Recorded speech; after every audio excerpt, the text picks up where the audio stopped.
હા, કે જેની બાંધણીમાં એ બાંધણીના છેડે તમને બંધાઈ જવાનું મન થાય. જામનગર, જામનગર એટલે એ કયું તત્વ? જામના ઠઠારા જેવું એક પોતીકો ઠાઠ એટલે જામનગર. જેની બાંધણીના છેડે તમને બંધાઈ જવાનું મન થાય જામનગર, એ જામના વાલા ઠાઠ જેવું એના ઠઠારામાં તમને ગોઠવાઈ જવાનું મન થાય જામનગર. અને એથી આગળ અહીંયા સુધી કહીશ કે જેના કાજળ ભેગું કોકની આંખમાં તમને અંજાઈ જવાનું મન થાય જામનગર. જામનગર એટલે કયું તત્વ? જામનગર એટલે ભૂગોળનો એક ખૂણો નહીં. જામનગર એટલે ભૂગોળની એક એવી ઘટના કે એની તલવારની મૂઠમાં બંધાઈને તમને લડાઈ જવાનું મન થાય Jamnagar. That is the identity of Jamnagar. લોક સાહિત્ય એટલે શું? લોક ગીતો એટલે શું? હમણાં કશ્યપભાઈએ બહુ સારી વાત કરી. લોકગીતો એટલે શું? કે લોક સાહિત્ય ક્યાં આવે? બેઠક. આ બેઠકની વ્યાખ્યા શું? કે હરખે હરખા હમોવડિયા માણા ભેગા થઈ અને જ્યાં ડાઈ ડાઈ વાતો કરે એ બેઠક. પોતાનો થાક ભેગો લઈ ગજવા આખામાં થાક ભર્યો હોય, જ્યાં આવી અને તમને ટાઢક થાય એ બેઠક. તમારા માલપા રિયેલી તમામ આધિ વ્યાધિ ઉપાધિ ક્ષણિક તમને ભૂલાઈ જાય એ બેઠક. બેઠક એટલે તમારા પાસે બેઠો એ માણસમાં ઓતપ્રોત થઈ જવાનું ઠેકાણું એટલે બેઠક. કારણ કે લોકસાહિત્યની વ્યાખ્યા એ છે કે બોલનારના હાડ ગળી જાય અને સાંભળનારના હાડ ભૂલાઈ જાય, એનું નામ લોકસાહિત્ય. આ ડાયરો છે. ડાયરાઓમાં કોણ આવે? કે લીલીછમ ચૂંદડી ઓઢી અને પૈણવા ઝંખતું કોઈ લોકગીત હોય તો એ ડાયરામાં આવે. જેના પૈણવાના ઓરતા અધૂરા રહી ગયા હોય, એ પછી ભૂતાવળ થઈ અને એ પદ્માના પ્રેમમાં પાગલ થઈ ગયો, એ માંગડો ડાયરામાં આવે. ડાયરામાં કોણ આવે? કોઈ માનો એકનો એક દીકરો હોય, એના ખંભે એને જીવવાના અભરખા હોય, એ અધવચ્ચે દીકરો એ જનેતાને મૂકીને વયો જાય ને પછી ડોહી એકલી જીવતી હોય અને બેઠી બેઠી એકલી મરહિયા ગાતી હોય તો એ દર્દ ડાયરામાં આવે. ડાયરામાં બીજું શું આવે? કે હાથ હાથ જન્મારો જેને હારે રહેવાના કોલ આપ્યા હોય, છતાંય અણહમજણ થાય કે અધૂરી વાત થાય ને એનો પ્રિયતમ જેને મૂકીને વયો જાય વિરહ ડાયરામાં આવે. ડાયરો એટલે એક એવી સંસ્થા, એક એવું ઠેકાણું કે જ્યાં તમારી જાતને તમે ફિલ્ટર કરી શકો. 21મી સદીમાં માણસ ચંદ્રયાન 3 સુધી આપણે સફળતાપૂર્વક થોડાક સમય પહેલા આપણે અહીંયા લેન્ડિંગ કર્યું ચંદ્ર ઉપર, પણ પાસે બેઠેલા માણસના એના મન સુધી આપણે નથી જઈ શકતા. મેં શરૂઆતમાં કીધું ને કે બોલનારના હાડ ગરી જાય અને સાંભળનારના હાડ ફૂલી જાય, એનું નામ લોકસાહિત્ય. બાબુભાઈ રાણપુરાએ આ ખેલ આખો શબ્દનો છે. બાબુભાઈ રાણપુરાએ તો અહીંયા સુધી કીધું કે શબ્દ ગામને શબ્દ ખોરડા, શબ્દ ખેતરા ખડે, શબ્દ સુગંધી શેણ સોણલે, શબ્દ પંડ હણહણે. જુવાન તો અમે છે, અમને 12માં જઈ અને ડિસ્કો કરતા આવડે, અમને 12માં જઈને નાચતા આવડે. 12 1 1 વાગે કોકના હાથ પકડીને ગામની શેરીઓમાં અમને રખડતા આવડે. પણ રાતા 1 1 વાગ્યા સુધી મેઘાણી દુલાવર કાગને વાંચતા હોય ત્યાં બોલી શકીએ. ડાયરો એટલે તમે ભૂલા પડી જાવ તો આ દીવા દાંડી છે. કારણ કે હિન્દી જબાનનો એક શેર છે કે હરગીઝ ગલત નિગાહ સે દેખા ન કર મુજે. સોમાહુ એટલે એ પ્રેમીઓની ઋતુ છે, તો પ્રેમથી શરૂઆત કરી. હરગીઝ ગલત નિગાહ સે દેખા ન કર મુજે, મેં તેરા હો ચુકા હું, તું પરખા ન કર. પરીક્ષાઓ મારી લખેલી એક લાઈન હતી કે 7માંથી એકેય સમંદર મારાથી પાર ન થાય તો એનો રંજ નથી. માણસ ચાહે હું દાંપત્ય જીવનનો હોય કે કોઈ પણ તમારા મિત્ર હોય કે તમારા જીવનનો કોઈ પણ સંબંધ હોય, એક માણસ બીજા માણસ પાસેથી ઈચ્છતો શું હોય, એક માણસ બીજા માણસ પાસેથી ચાહતો શું હોય કે સમંદર હાથમાંથી એકેય પાર ન થાય તો એનો રંજ નથી. તારી અપેક્ષા ઉપર ખરો ઉતરું તો હું સમજીશ કે હું ભવસાગર કર્યો. તેમ ભરોહો મારા ઉપર જે કર્યો છે. કારણ કે અંતરના ઊંડાણની એ કોક વેધુ નહીં કહેવાય. વાતું ક્યાં કરાય? વાત બધે ન થાય, વાત ગમે એની સામે ન થાય. અંતરના ઊંડાણની ઈ કોક વેધુ ને કહેવાય. ચોરે નો ચિતરાય ચિત્તની વાતું ને શંકરા. વાતો વિશે તો લોક સાહિત્ય એમ કીધું કે વાતડિયું વગતાડિયું એ ઝીણી ઝીણી જુજવ્યું. વાત માણસને જીવાડી દે, અમુક વાતો એવી હોય માણસને મારી દે. એટલે લોક સાહિત્ય એમ કીધું કે વાતડિયું વગતાડિયું એ ઝીણી ઝીણી જુજવ્યું, જેડા જેડા માનવી હેડી હેડી વાતડિયું. જેવો માણસ એવી વાત હોય. અને વાતો કેવી હોય કે વાતડિયું વગતાડિયું એ વધીને વડ થયું. ઘણા માણસ એવા હોય કે જેના ભીતરમાં એટલી વાતો પડી હોય, પણ શબ્દની એક એફિશિયન્સી છે, ધ્વનિનું એક વિજ્ઞાન છે. એ વિજ્ઞાન એ તીવ્રતાથી અહીંથી શબ્દ છોડવામાં આવે એ જ તીવ્રતાથી માઇક્રો સેકન્ડ પહેલા એ શબ્દને મૂકી દેવામાં આવે તો એ ધ્વનિ છે એની અસર પેદા કરતી હોય. એનું તમને ઉદાહરણ આપું કે હમણાં મેં જે ફ્લેટ બોલ્યો એની કાંઈ અસર ન થાય, પણ હવે સાંભળજો કે વાતડિયું વગતાડિયું ઈ વધીને વડ થયું, ચંગે માળુએ ન પૂછ્યું મંજા દલજી દલ માર્યું. શબ્દ અહીંથી છૂટે એટલે તમારા હૃદય સુધી આમ એક થડકાટ આવે કે આ માણા હે મને કીધું. શબ્દને પોતાનું એક બાબુભાઈ રાણપુરાએ એટલે હું શરૂઆતમાં યાદ કરતો હતો કે શબ્દ ગામને શબ્દ ખોરડા, શબ્દ ખેતરા ખડે, શબ્દ સુગંધી શેણ સોણલે, શબ્દ પંડ હળહણે. અને શબ્દ સણગે, શબ્દ ફણગે, શબ્દ રાહડે રમે, ચોરે ચડી આભથી નીણે, શબ્દ થઈને ભમે, શબ્દ પાતળીઓ, શબ્દ પ્રેમીલો, શબ્દ પન ઘટી ઘટે. શબ્દ બ્રહ્માંડને થંભાવી શકે એટલી ત્રેવડ શબ્દમાં છે. રાજેશ વ્યાસ મિસ્કીને એમ કીધું કે અંદરથી હું ભૂલાઈ ગયેલો માણસ છું, હું મારા જ ડાબા હાથે ક્યાંક મુકાઈ ગયેલો માણસ છું, અને પાણીમાં પડેલા કાગળ જેવા છે શ્વાસ મારા, હું ભીતરથી રૂંધાઈ ગયેલો માણસ છું, અને હવ આવીને મને મનાવે છે મિસ્કીન. રાજેશ વ્યાસ મિસ્કીનની આ કવિતા કવે હવ આવી અને મને મનાવે છે મિસ્કીન. હું કોને કહું, હું મારાથી જ રેસાયેલો માણસ છું. અમુક માણસ ભારતીય સંસ્કૃતિ, આપણી આ પરંપરા, આપણું આ લોક સાહિત્ય આપણને એ ખબર નથી કે આપણે કેવડી ધરોહરના વારસદાર છીએ. દાદે અહીંયા સુધી કીધું કે શબ્દ જ્યાં એક શોધો ને આખી સંહિતા નીકળે, અને કૂવો જ્યાં એક ખોદો તા સરિતા નીકળે, જુદી છે તાસીરા દેશની, કાંઈ તમે મહાભારત વાવો ને ગીતા નીકળે. શબ્દ તમે એક શોધો અને આખી સંહિતા નીકળે. આ હાવ ગપ્પા ગાડી તો નહીં હોય, આના પાછળના કંઈક તત્વો તો હશે. આપણું વરહો પેલા ગવાતું એક લોકગીત છે કે દૂધે ભરી તલાવડી મોતીડે બાંધી પાર, કે જીલણ ઝીલવા ગયા તા ગરબે ઘૂમવા ગયા તા. આના ઉપર માણસો નવરાત્રીના તમે વિડીયો જોતા હોય તો પ્લીઝ સાંભળો થોડુંક બેનને. સાહેબ સોરી ટુ સે, પણ હા માતાજી કેવી આમ આપણને ઈર્ષા થાય ને. બચપન કે દિન કિતને હસીન હુઆ કરતે છે. બાળપણની સમૃદ્ધિ કેવડી હતી આપણી. લોકસાહિત્યનો હિન્દી જબાનનો બહુ મજાનો શેર છે કે બચપન કે દિન કિતને હસીન હુઆ કરતે થે, तब दिल नहीं सिर्फ खिलौने टूटा करते थे, आज एक आंसू भी गिरा तो सहा नहीं जाता, तब हम जी भर के रोया करते थे. एक मुठ्ठी हाटू, एक ચોકલેટ હાટું આપણે કલાકો સુધી રોઈ લેતા. કે એને જ સ્વીકાર્યું છે કે એઝ ઇટ ઇઝ જે હોય એક્સેપ્ટેબલ છે. આ ફિલ્ટરના જમાનામાં આવી વસ્તુ બહુ ઓછી છે કે જે કુદરતી તમારી સામે આવી જાય. હરવાણી જેની હાચી હોય દુકાળમાં દુકે નહીં, પણ પાપી હોય જેના પેટ એને કોઈથી ભેખડ ન દૂજે ભૂદરા. જેની હરવાણીઓ સાચી હોય. વર્ષો પહેલા ગુજરાતી લોક સાહિત્યની તાકાત હું તમને લોકગીત કહેતો હતો, દૂધે ભરી તલાવડી એટલે ગુજરાતના એક વિસ્તારને એમાં ડિસ્ક્રાઇબ કરવામાં આવ્યો છે.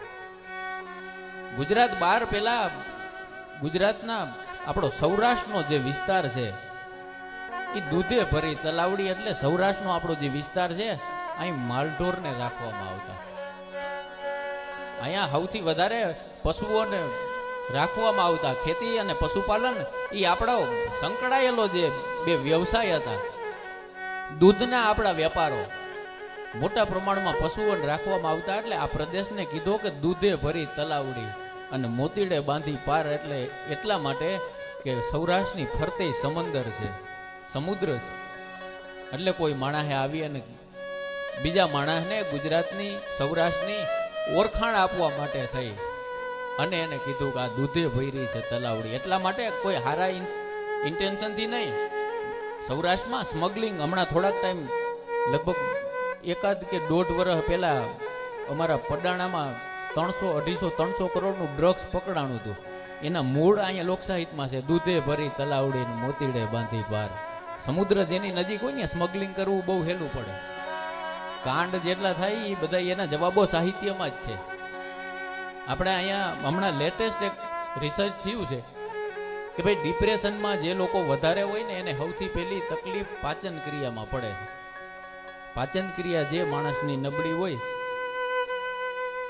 એની ઇફેક્ટ ધીરે ધીરે માણસના મગજ ઉપર પડતી જાય અને માણસ ધીરે ધીરે ડિપ્રેશન તરફ જાતો જાય. એના બીજા ઘણા કારણો હોય પણ એમાંનું એક કારણ રિસર્ચમાંથી આ બારે આવ્યું. તો વર્ષો પહેલા આપણી કહેવત છે કે ભાઈ જેના અન્ન ચોખા એના મન ચોખા. આપણે આ ફાસ્ટફૂડને જેમ તે ડૂચા વારીએ છીએ, એમાં અમુક ફાસ્ટફૂડ તો એવા છે કે ભેહું નથી ખાતી, માણા ખાવા માંડ્યા. હા, પણ તોય હવે આ ધકેલ 50-150 વાળું બધું માહોલ છે. કારણ કે કવિ એમ કીધું કે ઈશ્વરને ઈશ્વર સુધી પહોંચવાનો બીજો કોઈ જો માર્ગ હોય ને તો એક તો એ ભક્તિ છે અને બીજો કોઈ માર્ગ હોય તો એ પ્રેમ છે. કે પ્રેમ વગર પામો નહીં તમે હુનર કરો હજાર, કહે પ્રીતમ પ્રેમ વગર તને નહીં મળે નંદકુમાર. ખજાનો છે ને, ખજાનો કોકને ચાવી આપી દેવાય. તમારા મકાનની ચાવી હોય ને તો એ કોકને દઈ શકાય, પણ મારું વાત કોઈ નથી દઈ શકાતી, વાત કોઈ નથી મૂકી શકાતી. એટલે કારણ કે આ તો ગાંડાની વણજાર, એનો પામે નહીં કોઈ પાર. ભાઈ આ તો ગાંડાની વણજાર. ઈશ્વર તત્વ એવું છે કે ભારે હળવા હરિવરને તમે મૂલવો સી રીતે. ઈશ્વરને તમારે મૂલવવું હોય તો સર તમે બેસજો. ડોક્ટરો જેને મેડિટેશન કહે છે, વર્ષો પહેલા આપણી જે પરંપરાઓ હતી કે તમે યોગ અને ધ્યાન કરીએ ને તમારા બોડીને રિલેક્સ કરી શકો, એવી વર્ષો પહેલા આપણે અહીંયા આપણા ઋષિઓ મુનિઓ એને વર્ષો પહેલા તપ કરી અને એક એવા નિષ્કર્ષ ઉપર પહોંચ્યા કે માણસ એક સમય સુધી એક મુદ્રામાં, એક અવસ્થામાં એક ને એક બિંદુ ઉપર ધ્યાન કેન્દ્રિત કરે તો એ માણસનું શરીર છે, એ તમારું બોડી છે, એ રિલેક્સ થઈ જાય. આને મેડિટેશન નામ આપવામાં આવ્યું. તમે 20 મિનિટ મને આપો, મારી વાતથી તમને મેડિટેશન જેટલું રિલેક્સેશન ફીલ ન થાય તો અમારો છેલ્લો પ્રોગ્રામ. કારણ કે સૈયર મોરીરે મૂવીમાં ઓલા બાપુ કહેતા હતા કે પરાણે હંધુઈ થાય રગા પ્રીત ન થાય. કારણ કે હથેળીમાં રાખવા છતાંય જે જાવું કરે એને પછી જાવા દેવાય. કારણ કે ભૂતને પીપળા મળે તો વડલા કઈ રોવા ન બે. કારણ કે 5 છે યા 10 की ये तादाद नहीं है. ઘણી વખત માણસના અસ્તિત્વ ઉપર સવાલ થાય કે 5 છે યા 10 की ये तादाद नहीं है, कितने हैं मिट चुके हम पे हमें याद भी नहीं है. રૂસવાનો આ શેર હતો કે મોહતાજના કસાનો હતો કોણ માનશે. અવસ્થા માણસને જિંદગીમાં જે રૂસવાને મળવા હાટું માણસો લાઈનમાં ઊભા રહેતા હતા, જે રૂસવાને મળવા હાટું થઈ અને માણસ એની પરમિશન માગતા હતા, એનો એ રૂસવા મજલુમી એક ટાઈમ જેવો જીવનમાં એવો આવ્યો કે એના એ માણસોને મળવા હાટું રૂસવા સમય માગતો હોય, સાહેબ મને સમય આપો ને તમને મળવું છે. એ અવસ્થાએ રૂસવાએ લખ્યું કે મોહતાજના કસાનો હતો કોણ માનશે, મારો એક જમાનો હતો કોણ માનશે. અને હસવાનો હમણાં મેં જે કર્યો અભિનય એ આઘાત દુર્દશાનો હતો કોણ માનશે. પણ એનો એ સમય હોય, માણા પોતાનું કામ પોતાએ જે હઠ લીધી છે એ હઠને મેલે નહીં તો એક અવસ્થા એવી આવે. હિન્દી જબાનનો એક શેર છે કે હુઆ यूं કે એક વક્ત તક મેં અકેલા ચલા. એક સમય માણસનો એવો હોય કે એક ટાઈમ સુધી તમને કોઈ ઓળખતું ન હોય, તમે જ્યાં જાવ્યા તમારે તમારી ઓળખાણ આપવાની, તમારે હાથ જોડીને તમારી જગ્યા માગવાની. હુઆ यूं કે એક વક્ત તક મેં અકેલા ચલા, ફિર હુઆ यूं કે મેરા નામ ચલને લગા. અવસ્થા એવી આવે માણસની કે કારણ કે મારી લખેલી એક લાઈન હતી કે introduction is not necessary for the સમ્રાટ. અહીં આવીએ ને એવી ઓળખાણ ન આપવાની હોય કે જામ સાહેબ કોણ હતા. અહીં આવી અને તમારી સામે એ વાત ડિસ્ક્રાઇબ કરવાની ન હોય કે મોહનદાસ કરમચંદ ગાંધી કોણ હતો. અહીં આવી અને એ ન કહેવાનું હોય કે દેવાત બોદર કોણ હતા. અહીં આવીને એ ન કહેવાનું હોય કે સરદાર વલ્લભભાઈ પટેલ કોણ હતો. અહીં આવી અને એ ન કહેવાનું હોય કે ભગતસિંહ કોણ હતો. એટલે મેં, કારણ કે માણસના વજૂદમાં એટલી ત્રેવડ હોય, માણસના અસ્તિત્વમાં એટલી ત્રેવડ હોય, એટલે મેં લખ્યું હતું કે introduction is not necessary for the some brand, some things are just name is Enoch Biradar. અમુક ખાલી નામ કાફી હોય, એની જાહેરાતું કે એના બોર્ડિંગ લગાડવાની જરૂર ન હોય. એ માણસ બેઠો હોય એના ગજવામાં કાંઈ ન હોય તો કાંઈ નહીં, એના કપાળનું તેજ કહી દે, તેરા લહેજા બયા કર દેતા હે, પરવરિશ હુઈ યા પાલે ગયે. માણા એનો અદબ, એનો રૂઆબ કેવી રીતે હોય એનાથી ખબર પડે. તમે કરોડો અબજો રૂપિયાની ગાડી લઈ બજારમાં નીકળો તો એનાથી તમારો સીન ન પડે, પણ એ અબજો રૂપિયાની ગાડી લઈ અને બાજુમાં કોઈક સાયકલ વાળો જતો હોય ને તમે ગાડી ધીમી એટલે પાડી દો કે આના એ સ્પીડથી હું જઈશ તો એના ઉપર કીચડ ઉઠશે. એ તમીજ તમારામાં આવે તો સમજી લેવાનું કે હવે હું રૂપિયા વાળો છું. બાકી મોંઘા લુગડા તો પૂતળાઓને પહેરાવવામાં આવે. હા, કારણ કે વેઇટરો ને બહુ લોકો એજ્યુકેશનના નામે, મારી હમણાં એક રીલ બહુ વાયરલ થઈ હતી કે આપણે એટલા બધા સુધરી અને આગળ વયા ગયા કે તમે કોકને ઓળખાણ આપો કે મારી બેન છે, એટલે સામેવાળો માણસ આવીને એમ પૂછે કે હગી. આને જો જગત કે આને જો સમાજ શિક્ષણ કહેતું હોય તો એક વાર નહીં 1,00,000 વાર ધિક્કાર છે આવી સામાજિક વ્યવસ્થાઓ ઉપર. કારણ કે આપણે એની છાતી સામું જોઈને વાત કરનારા માણસો છીએ. એની છાતી પાછળ રિયેલું કુંબડું કાળજું જોઈ અને જ્યાં કોઈ સ્ત્રી આરે સંવાદ કરો તો અહીંયા જગતની મોટામાં મોટી ઔષધિ હોય તો આ બ્રહ્માંડ ઉપર ઈશ્વરે સર્જન કરેલી સ્ત્રી છે. લોકસાહિત્ય તો એમ કીધું કે મનોહર અને મીઠડી તું ઈશ્વરની દીધેલ દેન. બેન એટલે એ કયું તત્વ, મારી હોય તોય ભલે, તમારી હોય તોય ભલે, આ બ્રહ્માંડમાં જગતમાં કોઈ પણ આ જગતની દીકરી હોય. લોકસાહિત્ય એમ કીધું કે મનોહર અને મીઠડી તું ઈશ્વરની દીધેલ દેન, માં જેવી મમતાળી મને બેહદ વાલી બેન. માની લગોલગ જેની મમતા હોય. પણ સંબંધોમાં હરેક સંબંધ એવા હોય કે જે તમને ઈશ્વર તરફથી મળ્યા છે. તમે કયા ઘરે જન્મ છો એ આપણા હાથમાં નથી હોતું. આપણું મૃત્યુ ક્યાં થાય એ આપણા હાથમાં નથી હોતું. આપણા હગાવાલા કોણ હશે એ આપણા હાથમાં નથી હોતું. પણ ભાઈબંધી જીવનમાં એક એવો સંબંધ છે કે કોણ તમારો ભાઈબંધ થાય તમે નક્કી કરતા હોય છે.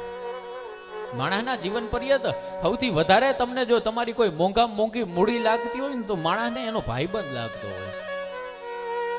ઝાલણસિંહ કાંટા, અહીંયા હડિયાણાના ઝાલણસિંહ કાંટા નામના ચારણને ભુજમાં લઈ જવામાં આવ્યો અને પછી ઠાકોર સાહેબને ઝાલણસિંહ કાંટાને એટલી દોસ્તી થઈ ગઈ કે ઝાલણસિંહ કાંટાને રાજકવિ તરીકે બીજી જગ્યાએ મોકલવામાં આવ્યો ને અહીં નામદાર પાગલ થઈ ગયો હતો. આમ દુકાને જઈ અને એમ કે મારો કાંટો જોયો, એટલે ઓલા વાણિયાઓ હતા વેપારીઓ એમ કે આર્યો ભાઈ કે ઈ કાંટો તો તમારા ત્રાજવા જોખે છે, મારા હૃદયને જોખતો તો એ મારો ઝાલણસિંહ કાંટો ખોવાઈ ગયો. અને દુનિયાના કોઈ પણ સંબંધો હોય, કોઈ પણ માણસના માવતર મરી જાય તો એને અનાથ કહેવાય. કોઈ એ બેન હોય એનો એકને એક ભાઈ હોય એનું અવસાન થાય તો એને નભાઈ કહેવાય. મૈત્રી મિત્રતા એક એવો સંબંધ છે કે જેનો ભાઈબંધ મરી જાય પછી પાછળ વૈતો એ ભાઈબંધને શું કહેવાય એનો શબ્દ ગુજરાતી કે ઇંગ્લિશ કે જગતની એક પણ ડિક્શનરીમાં આજથી હોતી નથી. ભાઈબંધી એટલે ઈ તત્વ કે જેના ભરોહે એક મુઠ્ઠી ભરી અને અહીંથી ચોખા લઈ તાંદુર લઈ અને પોરબંદર થી હાલી અને એક માણસ દ્વારકા સુધી વયો જાય. એ બે એકબીજાની નગરીઓ મૂકી જાય, એકબીજાના સીમાઓને ભૂલી જાય, એકબીજાના ઠેકાણાઓને ભૂલી જાય, પણ છતાંય હળી કાઢી અને કેટલા બધા લોકો એના અંદર નો આવવા દે કે તું કૃષ્ણનો ભાઈબંધ ન હોય શકે, તું કૃષ્ણનો મિત્ર ન હોય શકે. એ કેટલી આજીજી, કેટલી કાકલુ દેવને અંતે છેલ્લે કૃષ્ણ અંદર સુદામાને માલપા લઈ જવામાં આવે. પેલી દ્રષ્ટિ જ્યાં કૃષ્ણની સુદામા ઉપર પડી, એના શરીર ઉપર રિયેલા તમામ વાઘાઓને મૂકી અને હળી કાઢી અને ભેટી પડ્યો. સુદામા તું ક્યાં હતો મારા ભાઈ, તું ક્યાં હતો? એ કૃષ્ણ છે. કૃષ્ણ એટલે એવું તત્વ કે એક બાજુ આખું મહાભારત કુરુક્ષેત્રના મેદાનમાં, એક બાજુ આખો તમે જગતના મોટામાં મોટા યોદ્ધાઓને લઈ લ્યો, એક બાજુ જગતના તમામ યોદ્ધાઓ અને એક બાજુ એક એવો યોદ્ધો કે જેના હાથમાં હથિયાર નથી છતાં એ કોણ હથિયાર હલાવશે એ ઊભો પોતે નક્કી કરતો તો એ કૃષ્ણ. દ્રૌપદીનો ચોટલો ખેંચાય ખાલી એના હાટું થઈને કે દ્રૌપદીનો ચોટલો ખેંચાય તો ખેંચનાર નહીં, જોનાર નહીં નો રહેવા દઉં હું. ઈ કૃષ્ણ, ઈ તત્વ, ઈ કૃષ્ણ એટલો કઠોર થઈ એટલો નિર્દય આપણને અમુક વખતે કૃષ્ણ લાગે કે કૃષ્ણએ દયા ક્યાંય નથી રાખી. એનો એ કૃષ્ણ સુદામાને ભેટતી વખતે એ ભૂલી જાય હું કૃષ્ણ છું ને એના આહુડાથી સુદામાના પગ ધોવાતા જાય. દય અને જતાવે નહીં. તમારા આગળ 5-25 હજાર રૂપિયા હોય, તમે કોકને આપી દો અને પછી આપણે એક રજાઈ કે એક ગોદડું કોકને આપીએ ને 5 તો ફોટા પાડીએ ને સ્ટોરીમાં લગાડીએ છીએ. સુદામો જઈ હાલતો થયો ને તઈ કોકે કીધું તું કે ઓધવ આને કઈ તો દેખ ત્યાં આટલું બધું આપી દીધું છે. કૃષ્ણ એકવાર તું કહી દે, આ બ્રાહ્મણ છે, ગરીબ છે, એના ભીતરમાં પીડા છે, એના ભીતરમાં વેદના છે, તેને કહી દીધું હોત તો એને નિરાશ થઈ જાત કે તારી દારિદ્રતાને ભાંગી અને મેં ભૂકો કરી નાખ્યા છે અને તારે ની અમે મેલ ખડા કરી દીધા છે. એકવાર આને કહી દે તો આને ઉપાધિ ન થાય. અને તઈ કૃષ્ણએ જવાબ આપ્યો તો ભાઈ હમણાં કહી દઉં પણ એ માગનાર જો માગી ન હઈકો હોય તો હું દેનાર કેમ કહી શકું તને આટલું દઈ દઉં. માણસના તમારા અવાજ જઈ બંધ થાય તઈ માણસની આંખો વાત કરતી હોય છે. લોક સાહિત્ય આ તમે જ શીખવાડે છે. તમે માગો અને મદદ મળે એમ નહીં. હું હાથ લંબાવું તો તારી ખુદાઈ દૂર નથી. ગુજરાતી કવિઓની, ગુજરાતી લેખકોની એની ખુમારીઓ લોક સાહિત્ય એટલે હું કે જેના ખોરડા ભલે ખાલી હોય પણ મારું સર કોઈ દી નમે નહીં, આવી ખુમારી હોય એને લોક સાહિત્ય કહેવાય.